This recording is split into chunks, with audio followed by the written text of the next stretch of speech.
ওকে, সম্মানিত উপস্থিতি, এ পর্যায়ে বক্তব্য নিয়ে আসবেন Shamim Ahmad, Jamabazar union assistant secretary.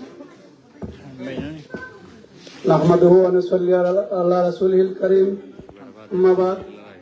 সম্মানিত পাটগাঁও ইউনিয়নের কেওয়ালিপাড়া এবং আসামপুর গ্রামবাসী, আপনাদের 6 নং ওয়ার্ড কর্তৃক আজকে আয়োজিত আব্দুল সালাম আল মাদানী সাহেবের সমর্থনে দাঁড়িপাল্লার পক্ষে আজকের এই নির্বাচনী সভার সম্মানিত উপস্থিতি, সম্মানিত সভাপতি, প্রধান অতিথি হিসেবে উপস্থিত আছেন আমাদের ছাত্র দ্বারার সম্মানিত নমিনি জনাব মাওলানা আব্দুল সালাম আল মাদানী সাহেব। বিশেষ অতিথি হিসেবে উপস্থিত আছেন সিলেট জালালাবাদ থানা জামাতের অ্যাসিস্ট্যান্ট সেক্রেটারি জনাব উবাইদুল হক শাহিন সাহেব। আমাদের 3 জন ইউকে প্রবাসী, 1 জন কুয়েত প্রবাসী সহ আমাদের বাদগাঁও এবং সিংসাপুর ইউনিয়ন জামাতের নেতৃবৃন্দ সহ ঐতিহ্যবাহী কেওয়ালিপাড়া এবং হাসামপুর গ্রামবাসী, সবার প্রতি আমার সালাম রইল। আসসালামু আলাইকুম ওয়া রাহমাতুল্লাহ। সম্মানিত উপস্থিতি, আমরা দীর্ঘদিন থেকে দক্ষিণ চাতক অবহেলিত।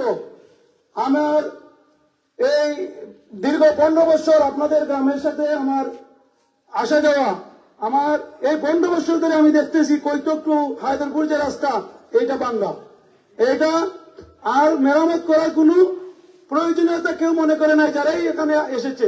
আর দীর্ঘ 16 বছর তো কোনো উন্নয়নই হয় নাই এই টোটাল বাংলাদেশেই। এর কারণ হচ্ছে কি, আমরা দুর্নীতিবাজকে, চাঁদাবাজকে, টেন্ডারবাজকে আমরা ভোট দিয়ে নির্বাচিত করে আমরা সংসদে দিয়েছি, যার কারণে আমাদের ভাগ্যের উন্নয়ন হয় নাই। স্বাধীনতার দীর্ঘ 54 বছর পরে আজকে আমাদের বাংলাদেশ তলাবিহীন ঝুড়িতে পরিণত হয়েছে। আমাদের এই বাংলাদেশের স্বাধীনতার অনেক পরে সিঙ্গাপুর, মালয়েশিয়া সহ অনেক দেশ স্বাধীন হয়েছে, কিন্তু তারা আজকে কোথায় অনেক উন্নত হয়েছে। আমাদের দেশ থেকে তাদের দেশে যেতে হয় 5-6 লাখ টাকা দিয়ে শ্রমিক হিসেবে আমাদের দেশ থেকে। এটা আমাদের জন্য অনেক লজ্জার, দুঃখের বিষয়। সম্মানিত উপস্থিতি, আমরা নেতা নির্বাচন করতে ভুল করি, যার কারণে আমাদের এই দুর্দশা। এখন সময় এসেছে, পরিবর্তনের সময় এসেছে। এখন যদি আমরা পরিবর্তন না করতে পারি, তাহলে আরো 100 বছর গেলেও আমাদের কপালে পরিবর্তন আসবে কিনা এটা আল্লাহ ভালো জানেন। আপনারা কি কেওয়ালিপাড়া এবং আসামপুর গ্রামবাসী সহ বাদগাঁও ইউনিয়নবাসী পরিবর্তন চান? আপনারা কি পরিবর্তন চান?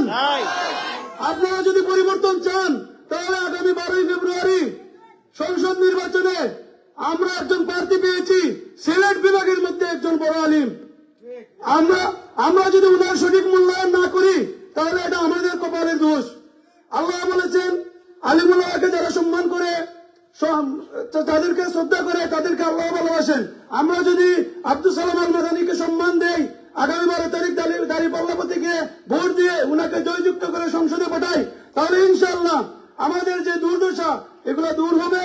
আমাদের আপনাদের যে প্রাণের দাবি কৈতক টু হায়দরপুর রাস্তা হবে, আপনাদের এই খামারগাঁও স্কুল থেকে আপনাদের গ্রামের যে রাস্তা, এটা বর্ষা আসলেই মানে কাদায় পড়ে যায়, এখান থেকে হেঁটে আসা যায় না, যেটা আমি প্রত্যক্ষ সাক্ষী। এর কারণ হইল আমি আপনাদের গ্রামের দামান, এই কারণে আমি এখানে আসি, আপনাদের কষ্টগুলা আমি দেখি।